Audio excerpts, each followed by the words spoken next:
Today we're going to look at division. A quotient is the result of division. So if you're being asked to find the quotient of two numbers, you're being asked to divide one by the other. The dividend is the total number being divided up, the very large number that we're dividing up into smaller groups. The divisor is the size of the groups we want in the division. So the divisor is how many we want in each group when we're dividing it up. The remainder is any amount remaining after we have divided the dividend by the divisor. So it's any leftover values that we haven't been able to divide up evenly into our dividend.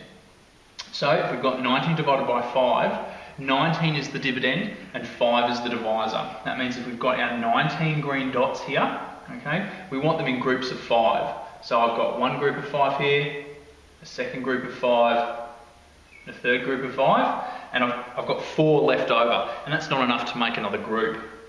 But if I've divided it up into groups of 5, I've got 3. So 3 is my quotient. It's the value that I've got after I've divided it up. I've also got our 4 remaining values here. So the answer is going to be, or the quotient is going to be 3 remainder 4.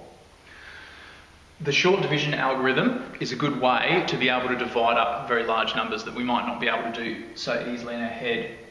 So firstly, we need to arrange the numbers so that the dividend is inside the short division symbol, the divisor is to the left of the symbol.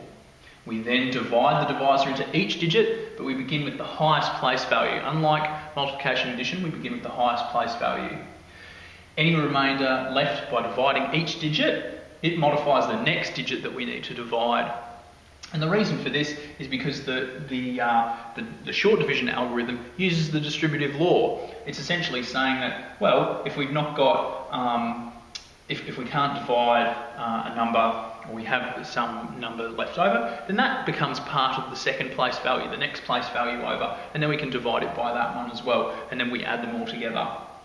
So here if we've got, looking at 413 divided by 3, 413 divided by 3, I put the 413 inside the short division symbol, and then the 3 goes, which is our divisor. The divisor goes to the left of our short division symbol. So we look at the first place value first and divide it by the divisor. So 3 goes into 4 once, and we've got 1 remainder. That remainder modifies the next value over. It modifies it by becoming the next place value over for it. So here, we're trying to divide by 11 now. So 1, 1. This becomes like as if it is the 10's value to this 1's value. So 3 goes into 11 3 times. Okay, 3 goes into 11 3 times, because 3 times 3 is 9. Okay, but we can't, and 3 times 4 is 12, so we can't make up 12 quite, we don't have quite enough values there. We've got a remainder though, and that remainder is 2. We've got 2 left over. So now we've got 23. We've got to divide 3 into 23. So 23 divided by 3 is going to be 7. And I'm going to have a remainder of 2 left over. So then once we get to the end, we can put our remainder in there. So 413 divided by 3 is 137, remainder 2.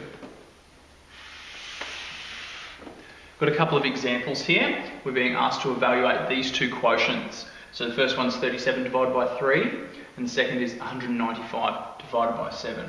For our 37 divided by 3, we put the 37, our dividend inside our short division symbol with our divisor on the outside. 3, and then we divide each one starting with the highest place value. So 3 divided by 3 is 1, no remainders. 7 divided by 3 is 2 here, with 1 remainder. So we write that remainder 1 there. So that's 12 remainder 1. 37 divided by 3 is 12 remainder 1. For our second example here, 195 divided by 7.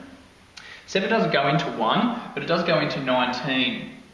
So 19, here 19 divided by 7 is going to be 2. So 7 goes into 19 twice, and there's a 5 remainder because 7 times 2 is 14. So there's a remainder of 5 left over. So that 5 modifies the next value over to make it 55.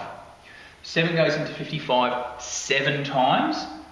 So it goes in 7 times there. That's the quotient of 55 divided by 7. We have a remainder of 6 left over because 7 times 7 is 49. So our answer for 195 divided by 7 is 27, remainder 6.